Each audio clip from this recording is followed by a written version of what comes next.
Here after castle, bishop e6, bishop e3, knight b7. It's not easy to find any real plan for white. I mean, white can hypothetically try something like f4, f5, and a pawn storm. Although I don't think it would work, because at any moment black could lash out with a6 and b5, or with d6, d5. So let's say if queen c2, then rook c8, and possibly something like a6, b5 coming soon. So I think that in all of these lines, black doesn't really have too many problems. So I'll just go back some moves. But the knight e2 line is pretty tame if black just knows what he's doing. And one of the other main lines here after knight e2 was to play a3. So I'll look at a3 briefly, because after a3 you do also have to have a good idea of what you're doing here. Because you have to be careful not to get a bad pawn structure. For example, there's a certain pawn structure I once played that was extremely unpleasant for me, even though I think theoretically it's possible to play it. So I played one game with a3, take, and the main move here is d takes c4, which I'll mention in a few moments. But I played c5, and after take, knight e2, I got one of these sorts of positions where white has this type of central play, castle, knight g3, rook a2 to e2, and for so many moves I have to try to prevent the move e3, e4. And you know, it really depends on what pawn structures you enjoy, but this type of pawn structure, I would actually much prefer my e-pawn to be on, my d5 pawn to be on an e-pawn, to be on e6. So I'll go back to where I was here. So I can look at a3, and all of these lines are pretty concrete. So here I recommend take, and just b6.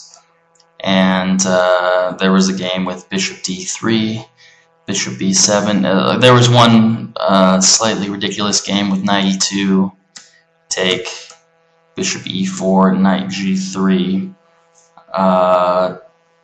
Some grandmaster game where black was able to, black managed to actually get destroyed, but I think it was very unusual.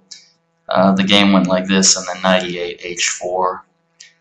And even here, black could probably just take the pawn, and I think objectively he must be winning. But after bishop e7, the main move isn't knight e2. I think the main move is actually f3.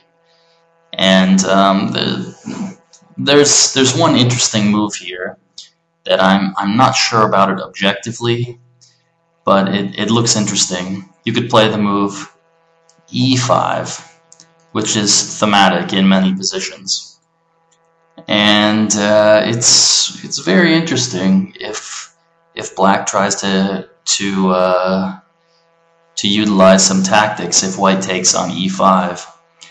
For example, if white takes here with d takes e5, there's the strong move knight g4, and because of the bishop preying on the g2 pawn, white is actually hard-pressed to find something accurate. For example, let's see, f takes, bishop takes g2.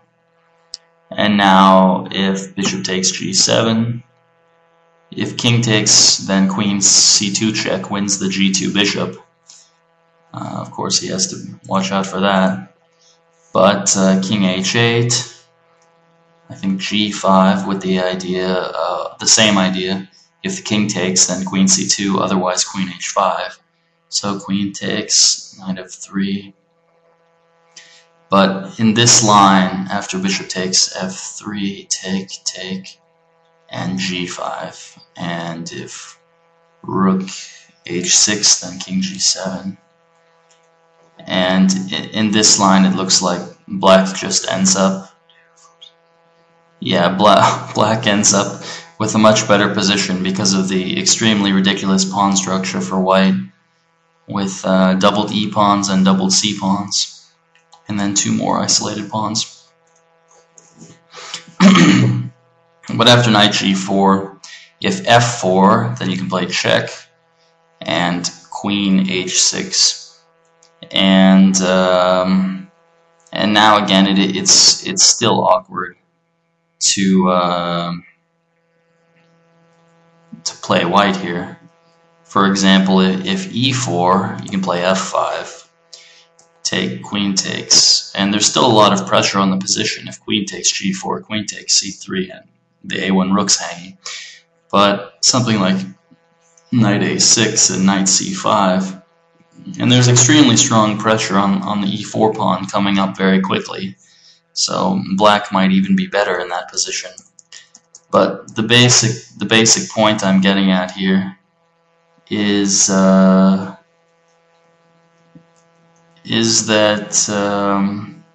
after e5, it's probably best to just ignore it and just play e4 and knight e2 and then castle probably. And so not being lured away by some random tactics.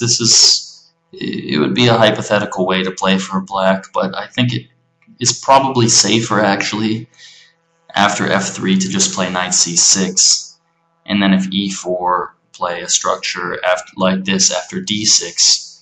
So let's see, d6, and now there's some games with h6, bishop h4, bishop a6, and the pin is never a big problem for black because he's always just in time.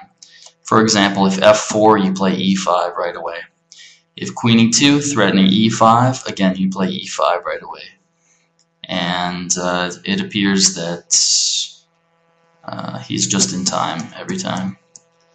So after e4, d6, I looked at knight e2, bishop a6, and the resulting position after knight a5 and possibly something like rook c8 and c5, putting a lot of pressure on the center is pretty balanced. It's a pretty typical sort of position for this opening, and I think black has good chances. So anyways, I'll go back, but black hasn't committed himself to anything in the center, so he does have a lot of dynamic possibilities. So after e3 castle, I'll go back to looking at bishop d3, which is the main move. And now I play d5. And again, there are a couple of possibilities. And I won't dwell too much on possibly the main move, which is knight f3. But I'll just show one recent game in this variation, which was pretty simple for black to equalize in. It was with knight f3, b6, which is one setup, a3, take, c5. And black later followed up by playing queen c7, bishop b7, knight bd7. It was a pretty typical setup for him this game. So castle, queen c7. I think this was Alexander Grishchuk was black. Bishop d3, bishop e7, and knight bd7, and bishop e4. And black was able to get pretty active play in the center pretty quickly. So e4.